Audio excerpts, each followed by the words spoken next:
chacun d'entre vous, très heureux de vous retrouver ce matin encore pour partager ensemble la bonne parole de Dieu. Je voudrais proposer à votre réflexion quelques pensées, quelques paroles que le roi Salomon, le roi empreint de sagesse, a prononcées dans son livre, le livre de l'Ecclésiaste.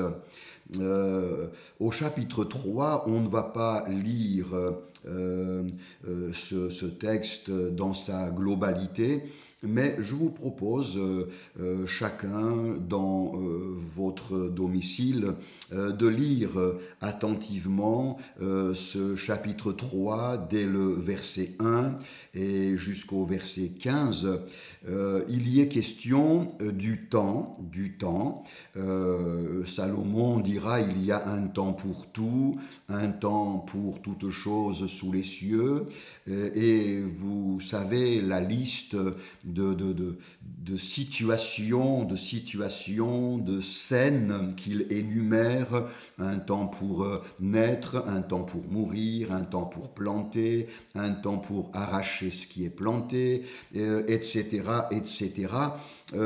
Il énumère ainsi toute une liste de situations qui viennent meubler notre vie quotidienne.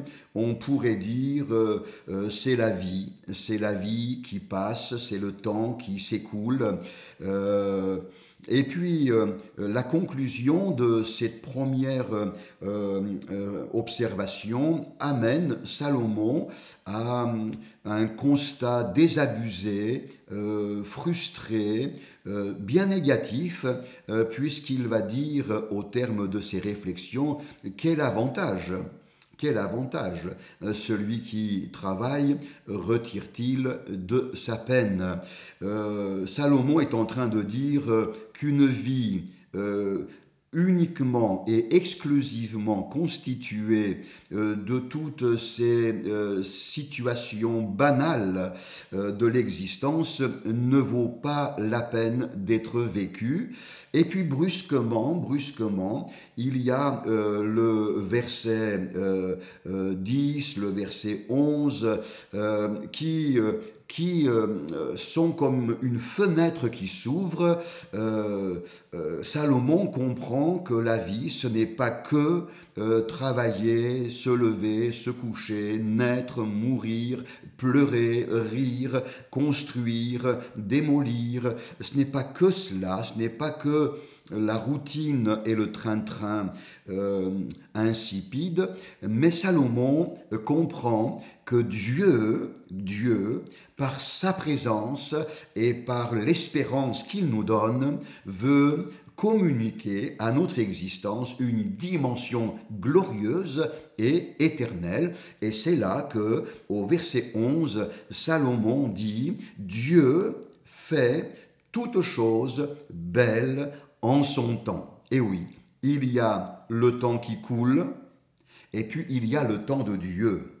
Et j'aimerais ce matin, frères et sœurs, chers amis, vous dire que Dieu a préparé des temps particuliers pour chacun de ses enfants, chacune de ses créatures aussi. Dieu tient les temps et les circonstances dans sa main. Et en particulier, il adresse à nous, ses enfants, cette injonction: racheter le temps. Dieu ne veut pas que tu laisses filer le temps sans aucune sorte, d'objectif transcendant. Dieu veut t'accorder de vivre des temps bénis, des temps particuliers, des temps qui vont enrichir ta vie et qui vont donner à ton quotidien une dimension merveilleuse. Il est évident dans la Bible que Dieu a des temps particulier. Le temps me manque ici justement pour parler de ces temps particuliers. Il y a dans les récits bibliques le temps que Dieu annonce de mettre fin à la servitude, n'est-ce pas, lorsqu'il dit dans le livre d'Ésaïe, « Consolez, consolez mon peuple, dites-lui que sa servitude est finie ». Un temps merveilleux approche maintenant où l'état d'esclavage dans lequel j'ai mis mon peuple se termine. Et c'est un nouveau temps, un temps de mise en liberté. Dans les récits bibliques, il y a des temps de guérison, il y a des temps de restauration, il y a aussi un temps suprême, un événement transcendant que tout l'Ancien Testament annonce, le temps où devait se produire la venue du Sauveur. De très nombreuses prophéties concordantes annonçaient ce temps et il est venu, Jésus est né d'une manière prodigieuse, miraculeuse, et le temps où le Sauveur devait venir est venu et cela permet à toute une humanité d'espérer par la foi en Jésus-Christ, eh bien d'hériter le salut et la vie éternelle. Il y a un temps que la Bible annonce avec beaucoup de précision, c'est le temps où l'Église, le peuple authentique de Dieu va être enlevé. Il y a ainsi des temps. Permettez-moi, en conclusion de ce partage, de vous citer 3 temps particuliers qui comptent. Le temps que j'appellerais le temps de la conversion. Être sympathisant de l'Évangile ne suffit pas. Quelqu'un qui serait juste à quelques mètres du seuil d'une maison ne serait pas pour autant une personne de la maison. Tu peux être tout près de l'Évangile, mais ne pas être dans l'Évangile. Tu peux être tout près du salut et ne pas être sauvé. Tu peux côtoyer des chrétiens et avec plaisir apprécier les rencontres de l'Église. Si tu n'as pas donné ton cœur à Jésus, tu n'es pas sauvé, et c'est avec beaucoup de compassion et d'empressement que je t'adresse ce message.